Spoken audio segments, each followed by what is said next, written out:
चुनाव से पहले भारी भरकम रेवड़ियां बांटना अब बंद होगा। सुप्रीम कोर्ट के आदेशों की अनदेखी होने पर कड़ी सजा मिलेगी। क्या सरकारों पर वित्तीय भार बढ़ाकर फ्री में सामान बांटना सही है? क्या हमारे देश में राजनीतिक दलों पर अब चुनाव आयोग सख्त कार्रवाई करेगा?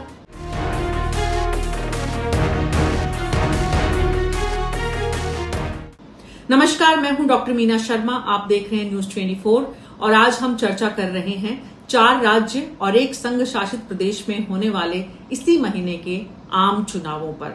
विधानसभा के चुनाव है जिसमें तमिलनाडु, पश्चिम बंगाल, केरल ऐसे राज्य हैं जहां क्षेत्रीय क्षत्रपों का इस वक्त शासन है। असम में बीजेपी की सरकार है और पुडुचेरी में बीजेपी की गठबंधन वाली सरकार है। सवाल यह है कि इस वक्त क्षेत्रीय क्षत्रप अपनी जो ताकत लगा रहे हैं उसमें फ्री सामान बंटवारे का जो सिलसिला शुरू किया है वो कितना सही है? ये सवाल हर बार चुनावों से पहले उठता है और जैसे ही चुनाव खत्म होते हैं ये सवाल भी कहीं पीछे छूट जाता है। हाल ही के चुनावों में हमने देखा, पिछले बिहार हो चाहे झारखंड हो, वहां पर मौजूदा चाहे नीतीश कुमार की सरकार, हेमंत सोरेन या फिर महाराष्ट्र पर नजर डालें शिंदे की सरकार, सबने जिस तरह की फ्री घोषणाएं की एक के बाद एक चुनाव से पहले, उसका चुनाव परिणाम पर साफ असर देखने को मिला, फायदा देखने को मिला। नीतीश कुमार की सरकार तो कहते हैं 10,000 रुपए महिलाओं के खाते में जो डाले थे, आखिरी वक्त में जो घोषणा की और जिस पर अमल किया, उसका परिणाम है कि नीतीश कुमार फिर से मुख्यमंत्री बने। हेमंत सोरेन के लिए भी कुछ इसी तरह की बात कही जा रही है। तो सवाल ये उठ रहा है अब कि अगर बिहार और झारखंड में सरकारें रिपीट हो सकती है तो क्या बीजेपी, देश की सबसे बड़ी पार्टी, की मुश्किलें इस वक्त क्षेत्रीय क्षत्रप ये फ्री घोषणाओं के माध्यम से बढ़ा रहे हैं? पश्चिम बंगाल वो राज्य है जहां बीजेपी अभी तक कमल नहीं खिला पाई है। पिछले आम चुनावों में जो विधानसभा के हुए थे, लाख कोशिशें बीजेपी ने की, अपनी पूरी ताकत लगाई, लेकिन ममता बनर्जी का किला ढहाने में नाकाम रही। इस वक्त ममता बनर्जी की सरकार ने एक एक करके जिन घोषणाओं का चुनाव से पहले जिनकी चर्चा हो रही है उसको लेकर भी सवाल उठ रहे हैं। तो वहीं तमिलनाडु पर हम नजर डालें, वहां पर भी हाल कुछ ऐसा ही है।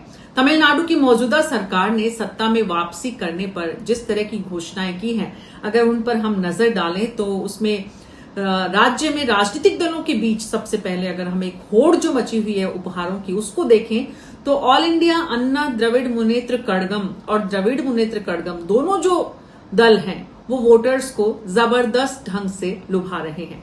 एआईएडीएमके ने मुफ्त रेफ्रिजरेटर, वो भी कितने लोगों को, 2 करोड़ से ज्यादा जो जिनके राशन कार्ड बने हुए हैं उन लोगों को रेफ्रिजरेटर देने का वादा किया है। डीएमके की बात करें तो डीएमके ने महिलाओं को घरेलू उपकरणों में वॉशिंग मशीन, फ्रिज खरीदने के लिए 8,000 रुपए के कूपन देने की योजना बनाई है। साथ ही महिलाओं के लिए मासिक वित्तीय सहायता 1,000 से बढ़ाकर 2,000 करने का वादा किया है। इतने भर में ही बात तमिलनाडु में खत्म नहीं हो रही है। तमिलनाडु में महिलाओं के लिए मुफ्त बस यात्रा, कामकाजी महिलाओं के लिए सब्सिडी वाली स्कूटी, छात्रों के लिए मुफ्त टैबलेट, लैपटॉप और बेरोजगार युवाओं के लिए भत्ते जैसे प्रावधान किए गए हैं। अब बीजेपी जो है, इस बीच में सुप्रीम कोर्ट की फटकार है। बीजेपी निश्चित रूप से इस वक्त चाहती है कि तमिलनाडु की सत्ता में अपना दखल बढ़ाए, अपनी सरकार लेकर आए, इसलिए चुनाव आयोग भी जो है उसकी सख्ती भी देखी जा रही है। चुनाव आयोग ने जिस तरह की बात लगातार इस बार ड्रोन के जरिए जो है वो देखा जाएगा कि मुफ्त की रेवड़ियां ना बांटी जाए, सामान वितरण चुनावों से पहले राजनीतिक दल नहीं करें, लेकिन क्या इतने भर से मुफ्त में बांटने का सामान जो सिलसिला है वो रुक जाएगा? अब हम बात पश्चिम बंगाल की करें, ममता बनर्जी की, तो ममता बनर्जी ने चुनावों से पहले कई महत्वपूर्ण बड़े बड़े फ्रीबीज जो है उनकी घोषणा की है। उसमें युवा साथी स्कीम, 21 से 40 वर्ष की युवा के बेरोजगार शिक्षित युवाओं को प्रति माह 1,500 रुपए की वित्तीय सहायता। उम्र देखिएगा 21 से 40 वर्ष, और 10वीं पास के लिए 1,500 रुपए स्टाइफंड की घोषणा। इसके साथ साथ सिविक और विलेज पुलिस स्वयंसेवक, इनके बोनस में वृद्धि करके तकरीबन 7,400 तक का जो है वो लालच दिया जा रहा है। हालांकि इस पूरे घटना में हम, पूरे इस परिदृश्य में हम देखें तो बीजेपी कहां स्टैंड करती है, बीजेपी की घोषणाएं क्या है मुफ्त उपहार की। बीजेपी नए मॉडल पर काम कर रही है और इसमें असम में बीजेपी की तरफ से कहा गया है कि फ्री बिजली की जगह सोलर उपकरण और फ्री स्कूटी या लैपटॉप कम किराए पर देने का विकल्प हो सकता है। इसके साथ साथ कांग्रेस यहां पर महिलाओं को उद्यम के लिए 50,000 रुपए की सहायता का प्रावधान कर रही है, बता रही है कि वो 50,000 रुपए देगी अगर सरकार में आएगी तो। भाजपा की योजनाएं जो मौजूदा अरुणोदय योजना है जिसके तहत 1250 रुपए मासिक जो दिया जा रहा है उससे बढ़ाने की बात भी कर रही है।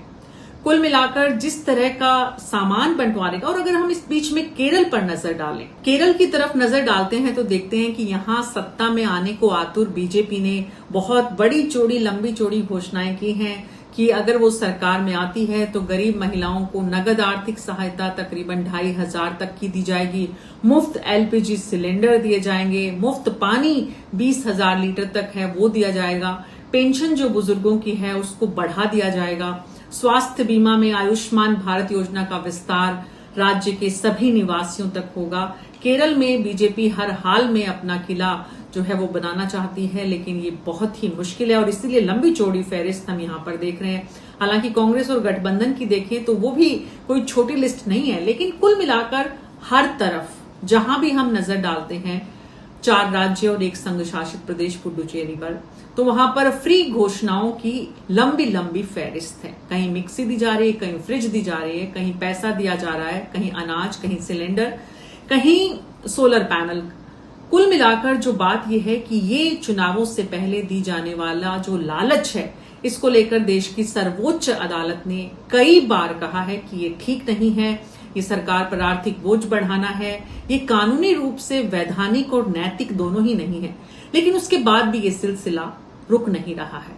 इसलिए इस बार चुनाव आयोग ने तय किया है कि वो ड्रोन के जरिए और बहुत सख्त सीसीटीवीज लगाकर क्लोज मॉनिटरिंग करेगा। बहुत तरह की टीम्स बनाई गई हैं कि चुनाव आयोग ये देखे कि चुनाव से पहले जो सामान बंटवारे का घर घर पहुंचाने का सिलसिला है उसे कैसे रोका जाए। बात सिर्फ इतनी नहीं है, चुनाव में चाहे वो केरल हो, चाहे तमिलनाडु, चाहे पश्चिम बंगाल, यहाँ के जो लोग बाहर रह रहे हैं उन्हें वापस बुलाने के लिए कितना कितना पैसा खर्च किया जा रहा है, इस पर भी चुनाव आयोग की नजर है। बात यह है कि नजर रखने से ज्यादा चुनाव आयोग इस दिशा में क्या कुछ कर पाएगा। अब तक का इतिहास बताता है कि चुनाव आयोग बहुत कुछ नहीं कर पाया है। ऐसे में सुप्रीम कोर्ट, चुनाव आयोग अगर दोनों लाख कोशिशों के बाद भी सफल नहीं हो पाते हैं तो इसमें कहीं न कहीं बहुत बड़ी जिम्मेदारी हमारे देश के वोटर की भी है, जो अपने चुनाव को बहुत छोटी कीमत पर बेच देता है। देश की सुप्रीम अदालत ने कहा है वोट की कीमत नहीं लगानी चाहिए। आम आदमी को यह तय करना है कि वो अपने वोट की छोटी सी कीमत लगाकर जिस सरकार का चयन करता है, क्या वो सरकार फिर सत्ता में आने के बाद जनता के हितों का ध्यान रखती है। हमारी आपसे गुजारिश है, आपके राज्य में चुनाव हो रहे हैं, आप भी जरूर बताइए कि आपके आसपास जो फ्री सामान का बंटवारा हो रहा है वो कितना सही है, कौन सा राजनीतिक दल उसमें बढ़त बनाए हुए हैं, कौन आगे है और कौन पीछे नहीं रह जाए, इसकी तमाम कोशिश कर रहा है। हमारे वोटर जो इस देश की और देश के राज्यों की जो ताकत है वो ये तय करें कि उन्हें अपना वोट नहीं बेचना है। उसके लिए बहुत बड़ा मन करना होगा, मजबूत अपने दिल को करना होगा और फ्री में आने वाले सामान से दूरी बनानी होगी। न्यूज 24 पर हमारे ये विषय जिन पर हम चर्चा करते हैं आपको कितने पसंद आते हैं, आपको लगता है कि ये आपके जीवन से भी जुड़े हुए हैं, तो आप कमेंट बॉक्स में जाकर जरूर अपनी राय हमारे साथ साझा करिएगा। अभी मेरे साथ इतना ही। नमस्कार।